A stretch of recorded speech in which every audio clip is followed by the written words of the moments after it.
the concept of silence versus sound in New Age Korean films, presented by Isabel Clark, Jisoo Kim, and Aaron Kim. There is a common thread among the new Korean wave films that address lower class individuals' hidden realities and highlights the division between social classes. These divisions create an environment that perpetuates the lower class's suppression by confining their freedom of expression and movement to a small subset of society, which actively silences their involvement in rapidly modernizing Korea. From the perspective of the Minjung identity, it is clear the New Age films suggest benefits reaped from democracy do not extend to those who are most marginalized.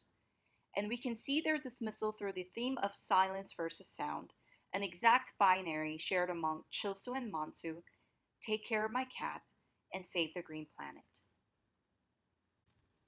According to Zalda Standish, in Korean cinema and the New Realism, Chilsoo and Monsu, directed by Park Kwang-soo, a South Korean film produced in 1988, effectively reflects the real frustrations of a lower working class living under social inequality in the contemporary modernizing society of South Korea.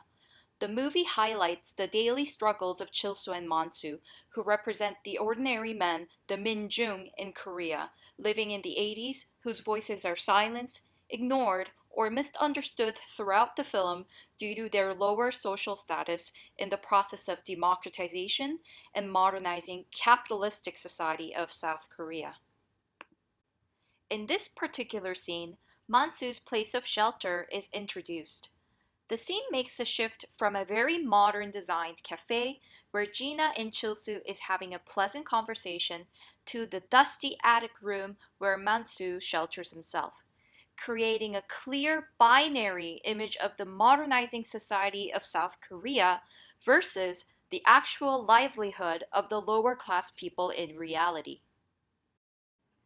Mansu's attic room scene transitions from the cafe scene with the news on TV that tells the story of a man who had climbed up the chimney of his apartment building to shout out for 2 hours, demanding the police to find his wife who has ran away from his home. The news story seems to be telling the story of the lower working class people of South Korea that has been neglected by the society. And it seems as though it took this guy this much action, risking his own life, for his message to be heard by the police and the media. When Mansu's attic room is introduced, the camera takes an angle from the outside of his room, showing both the exterior and the interior of his shelter. Mansu's room lacks adequate infrastructures to call it a proper home. From the sliding door to windows in his room all seem very unstable, with no lighting to provide protection. Wallpapers and floorings are ripped off in many places. There are no personal furnishings of any kind as clothes are hung on the wall with no wardrobe to put in, and Mansu is sitting on the floor with no couch or bed in sight. And compared to many other scenes that show the large open spaces of modernizing Korea, Mansu's attic is very small in size, creating a mood of confinement. Another significant attention to detail in this scene is what seems to be Mansu's snacks. With no table to put the food on, Mansu has a soju bottle, an ashtray, and a plate of kimchi to accompany him. In Korea, soju and kimchi are considered some of the most ordinary and also cheapest forms of food to find. And cigarettes on top completes the lower social status of his existence in Korean society, as most often one's social status can be determined by what you eat and consume. The most significant part about this scene is that Mansu, although he is alone in the attic, talks to himself or at the news on TV. All of Mansu's comments, such as crazy fool or cut the crap, all sound very pessimistic, which represents Mansu's pessimistic view on life and towards Korean society. And with the cigarette burning away in his room creates a sense of isolation and loneliness of Mansu. In a society where his voice has been silenced, ignored, or misunderstood, Mansu has been restricted to voice his opinions by either talking to himself or at the news on TV while he's all alone by himself, isolated in his tiny room in the attic. The second film to observe the concept of sound versus silence in is Take Care of My Cat, directed by Chung Jae-eun. As a coming-of-age film, this movie highlights the growth and development of young females as they step into adulthood. Faced with a deeply patriarchal society, regardless of the financial status of their homes, two protagonists, Tae-hee and Ji-young, are forcefully silenced as Tae-hee's voice is outright ignored, while Ji-young refuses to speak as she is aware her words will not be able to defend her. This ignorance implies that these young women are not worthy of being the Minjung, as the male figures in their lives do not value their hard work, nor provide them the opportunity to add value to modernizing society. This scene begins with Taehee's middle-class family heading to a family restaurant for a meal. As family restaurants during this time are visited by those families that are relatively well off, the wealth of Taehee in comparison to Jiyoung is emphasized.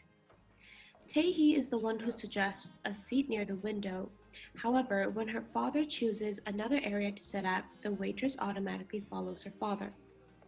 This not only shows how Taehee's father ignores her opinions, however, it also shows how in this patriarchal society, women are almost trained to abide by what the men of the family have to say. This puts Taehee in a position where even if she speaks out loud, her voice is ignored. This theme continues throughout the scene as Taehee is the only person who knows how to speak English and asks relevant questions to the waitress. This proves Taehee's intelligence even over her parents and brother. However, the irony here is that the Minjung are praised as ideal, intelligent hard workers that lead the pro-democracy movement. Looking at the characteristics that Tae-hee possesses, she should fall under this category, yet the fact that she's a young female degrades her of her intelligence and her opinion. When asking her mother what her preference is, she states that she will eat whatever everyone else eats, implying that she knows that her opinions will not hold much value to her husband. Then the frame shifts to Taehee's father and brother as they scold Taehee for even reading the menu. A key part to note here is that between the conversation of Taehee's dad and brother, Taehee is not shown in the frame with them. This symbolizes the absence of Taehee's voice amongst the men in the family. Also, when Taehee states that physical abuse is not the only form of abuse, verbal is as well, the audience sees a close-up of only Taehee in the frame. Although she's speaking her mind out loud, this accurately represents how her words are only heard by herself and not her father or brother. On the contrary, in this scene where Ji-young is speaking with a police officer in regards to the destruction of her home and the death of her grandparents, Ji-young refuses to speak at all. This is because Ji-young is aware that her words will not be able to defend herself, rather her efforts will be discouraged, which makes her an even lesser person in Korean society as she is considered not credible. Although Ji-young is deeply angered by the cruel words of the police officer, she realizes that no matter what she says, her voice will not be valued.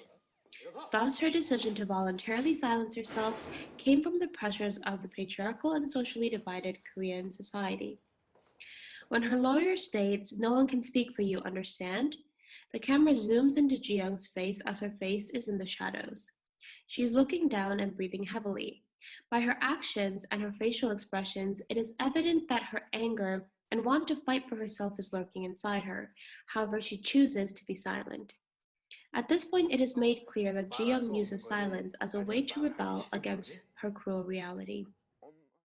Different from Tae-hee, who vocalizes her thoughts, Ji-young suppresses them. However, the overarching point of both tactics to fight against society is that neither of them are heard. The last film to touch upon the theme of silence versus sound is Save the Green Planet, directed by Jang Soon-won. This film utilizes the science fiction genre to voice social critiques, particularly anti-capitalistic commentaries in response to the IMF crisis of the late 90s that caused severe layoffs and increased poverty rates across the country, and the marginalization of the lower Minjung. Set in an underground parking lot, the scene echoes the environment of low-class individuals, who often reside and operate on society's fringes or out of sight. It reveals the tensions between the upper and lower classes, showing that the well-off are above the law and fairly paying the working class. Kang's beratement of the driver, which includes yelling and pointing the blame at him, highlights the wealthy class's reaction, as poverty and struggle are the poorest issues. The use of a lower camera angle adds to Kang's authority over this male driver, and the supposed lack of right the taxi driver has in questioning Kang. His yelling echoes in the parking lot, amplifying his resolve and isolating this confrontation. From this, the Minjun reaction is relayed, as the cab driver spits and curses at Kang. The cab driver does not say these words or commit these actions in front of Kang, proving that society ignores the suppressed lower classes' real feelings that often are shown behind closed doors or one's back. It also shows that the cab driver wouldn't dare speak out on the incident, since he deals with a high-profile individual compared to his blue-collar status. We see other instances of underground realities with Byung-goo's father, who we find out works as a miner, literally below ground, in Byung-goo's mountain residence and secret bunker where he later tortures Kang. Kang only faces retribution for his treatment towards those beneath him when he is a prisoner in Byung-goo's bunker. He becomes effectively silenced and momentarily displaced from society, like so many poverty-stricken and struggling individuals during the IMF crisis in Korea, unable to change their current state in a community feigning democracy. The violence depicted in the plant accident scene further backs capitalism's brutality, particularly in factories, a setting most occupied by Korea's working class. The shaky camera footage in slow motion in this turbulent scene creates a sense of stress and unavoidable escape. For Byung-gu, who's always coped with hardships by remaining silent and unseen, he does the same in this situation, cowering in a corner. The result is the death of his girlfriend. The extreme close-up on her face highlights the hopelessness of the situation and her acceptance of her cruel death. During Suni's death, the rain and lack of clarity and focus creates tension and acts to hint at Suni slowly losing consciousness. It is ironic her death is set in the same location as 5 years before, when Byung-goo's first girlfriend died, making the audience draw on the two scenes' similarities and differences. Byung-goo's silence during the chemical incident turns into years of regret for him, best seen in the reoccurring images of bloodied hands reaching out to him. The bloodied hands represent the brutal beatings of that day, the labor and toil of the working class, and the inability to effectively receive support in a government that claims a voice exists for all. The scene with Suni, choked by the metal claw, was to be Byung-goo's redemption for letting his last girlfriend die. In both scenes, each woman looks to Byung-gu to save them, and as the would-be hero of the oppressed working class, as mentioned in Travis Workman's Parodies of Realism at the Margins of Science Fiction, it is a fitting response.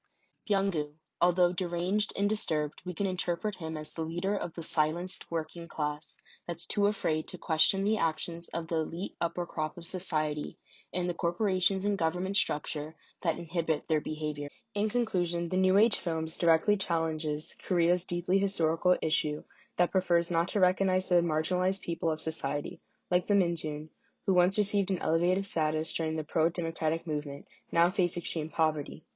From this, we can see the harsh impacts compressed modernization had on its lower-class people.